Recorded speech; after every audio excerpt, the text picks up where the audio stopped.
Originally যখন এটার master plan করা হয়েছিল বছর 5 আগে বা বিগত সরকারের সময়, তখন এটাকে একটা পাওয়ার হাব এবং একই সাথে একটা ডিপ সি পোর্ট হিসাবে প্রাইমারিলি চিন্তা করা হয়েছিল। আমরা এটাকে আসলে একটু অন্যভাবে দেখতে চাই, আমরা এটাকে একটা টাউনশিপ হিসেবে দেখতে চাই। পৃথিবীর সবচেয়ে সাকসেসফুল ডিপ সি পোর্ট সহ টাউনশিপ হচ্ছে সিঙ্গাপুরকে বলা হয় সবসময়, এবং আরেকটা পোর্টের কথা প্রায় উঠে আসে, সেটা হচ্ছে সাংহাই। তো আপনাদের যদি কখনো যাওয়ার সুযোগ হয়ে থাকে তাহলে মনে করেন যে আমরা যদি বাংলাদেশের একটা সিঙ্গাপুর করতে চাই বা বাংলাদেশের ভিতরে একটা সাংহাই পোর্ট করতে চাই, আগামী 30 বছর হাতে আছে সময়। ইমাজিন করতে পারতে হবে যে 30 বছর পরে আমরা এই মহেশখালী মাতারবাড়ি এলাকাটাকে সিঙ্গাপুর বা সাংহাইয়ের মতো করে দেখতে চাই। এটা is not a vessel city, এটা একটা স্যাটেলাইট সিটি না, ইট সেলফ ইজ আ টাউনশিপ। এবং অলমোস্ট চট্টগ্রামের আরেকটা এনহ্যান্সড এবং মডিফাইড এবং নিউ ভার্সন, যেটা আমাদের প্রাইমারি সোর্স অফ লজিস্টিক্স বলেন, ইন্ডাস্ট্রিয়ালাইজেশন বলেন, সব কিছুর জন্য এটা আমাদের প্রাইমারি একটা সোর্স হবে। তো টোটাল আউটকাম স্টেটমেন্টটা কি, আমরা আসলে এখান থেকে কি এক্সপেক্ট করতে পারি সেটার ব্যাপারে কিছু রিসার্চ করা হয়েছে। আমি কয়েকটা নাম্বার আপনাদেরকে শেয়ার করব। আপনাদেরকে এমনিতেও আমরা কিছু ডকুমেন্ট শেয়ার করেছি, বাট তারপরে আমি একটু জাস্ট খুব হাই লেভেলে যদি বলি যে প্রায় $150 বিলিয়ন মতো আমরা জিডিপিতে কন্ট্রিবিউশন এক্সপেক্ট করছি শুধুমাত্র এই জোনটা থেকে। এটাকে আমরা একটা কমার্শিয়াল হাব বলছি। আমি এখন থেকে কমার্শিয়াল হাব হিসেবে এটাকে যদি বলে ইউজ করি এই টার্মটাকে, যে এই কমার্শিয়াল হাব থেকে আমরা $150 বিলিয়ন জিডিপি কন্ট্রিবিউশন এক্সপেক্ট করছি, যেটার মধ্যে প্রায় $16 থেকে $18 বিলিয়ন হচ্ছে ইম্পোর্ট সাবস্টিটিউশন, যে আমাদের ফরেন কারেন্সিতে রিজার্ভে একটা সেভিংস হবে। আর একই সাথে আমরা আশা করছি যে লজিস্টিক্সে প্রায় $4 বিলিয়ন থেকে $6 বিলিয়ন সেভিংস হবে। 60 থেকে $65 বিলিয়ন টোটাল ইনভেস্টমেন্ট হবে, তার মধ্যে আমরা আশা করছি যে প্রায় $5 বিলিয়ন এফডিআই হিসেবে আসবে, বাকিটা আমরা লোকাল ইনভেস্টমেন্ট এক্সপেক্ট করছি।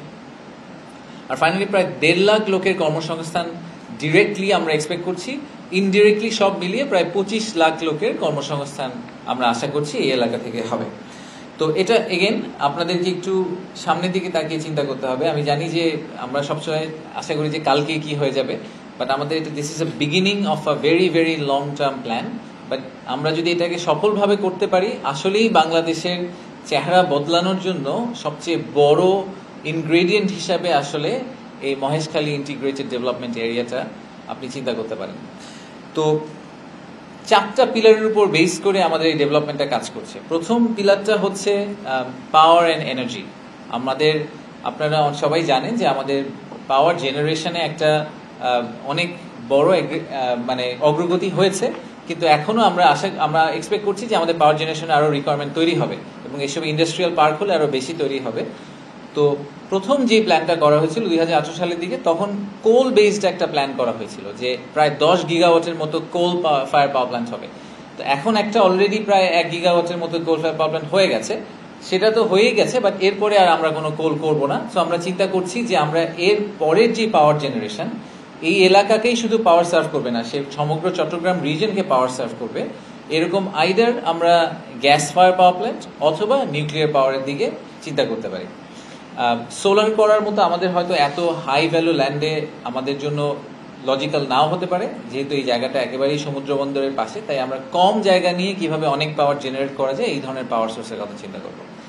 একই সাথে আপনারা এটাও দেখেছেন যে আমাদের গ্যাসের বড় সংকট আছে। গ্যাসের বড় সংকটের একটা বড় কারণ হচ্ছে যে আমরা গ্যাস আসলে আমদানি করার মতো আমাদের ওই ল্যান্ডিং পজিশনটাই নাই। আমরা 2টা এফএসআরইউ দিয়ে অপারেট করি, তো ল্যান্ড বেসড 2টা এফএসআরইউর কথা আমরা এই মাস্টার প্ল্যানে রাখার চেষ্টা করছি। তার মানে যখন এই জিনিসটা চালু হয়ে যাবে তখন বাংলাদেশের গ্যাস আমদানির মূল কানেক্ট পয়েন্টটাই আসলে হবে মাদারবাড়ি মহেশখালীর এই অঞ্চলটা। সো এটা হচ্ছে আমাদের প্রথম পিলার, পাওয়ারের যে পাওয়ার এন্ড এনার্জি পিলার। দ্বিতীয় পিলারটা হচ্ছে ডিপ সি পোর্টের পিলার। ডিপ সি পোর্ট তো I think is self explanatory. আমাদের এখন যে পোর্টগুলো আছে সেগুলো সবগুলোই আমাদের আইদার রিভার পোর্ট অথবা এমন পোর্ট যেখানে বড় জাহাজ আসতে পারে না। এই ডিপ সি পোর্টটা হয়ে গেলে যেটা হবে সেটা হচ্ছে যে আমাদেরকে সিঙ্গাপুর বা কলম্বো হয়ে ইউরোপে যেতে হবে না। আমরা এত বড় জাহাজ আনতে পারবো যে জাহাজগুলোয় আমাদের এখান থেকে মালামাল নিয়ে স্ট্রেট ইউরোপ বা আমেরিকা চলে যেতে পারবে। সো সিগনিফিকেন্টলি একটা কস্টিং সেভিংস আমরা এক্সপেক্ট করছি, এবং একই সাথে আমাদের যে টোটাল টাইম লাগবে আমাদের গুডস মুভ করার জন্য সেখানে একটা হিউজ অ্যাডভান্টেজ আমরা পাবো। তৃতীয় যে পিলারটা সেটা হচ্ছে ম্যানুফ্যাকচারিং। আমাদের ইন্ডাস্ট্রিয়াল পার্ক যেগুলো হবে ভবিষ্যতে, আপনি ব্যাকওয়ার্ড লিঙ্কেজের কথা চিন্তা করেন যে আমরা গার্মেন্টস করছি, আমরা এর পিছে যে কটন ওয়্যার হাউসিং এর কথা বলছি, আমরা ফ্রি ট্রেড জোনের কথা বলছি, এই জায়গাগুলো ফ্রি ট্রেড জোনের জন্য একদম মোস্ট আইডিয়াল, যেখানে আমরা স্টোরেজও করতে পারবো, আবার একই সাথে এখানে যদি কোনো বিদেশি সংস্থা এসে একটা কিছু প্রোডাকশন করে আবার সাথে সাথে বের করে নিয়ে যেতে চায়, এটা তাদের জন্য খুবই আইডিয়াল হবে।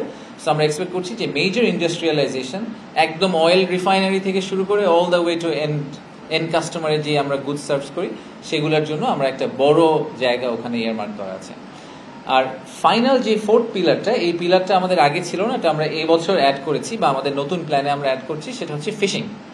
তো সমুদ্রকে আমরা নিয়ে কখনো অত ভালোভাবে চিন্তা করি না, আমরা সবসময় সবকিছু নিয়ে যখন আমরা ভাবি তখনই আমরা বাংলাদেশের, ইনফ্যাক্ট আমরা বাংলাদেশের ম্যাপ নিয়ে কথা বলি, বাংলাদেশ নিয়ে কথা বললে খালি ম্যাপটা চোখে পড়ে, which is our land area.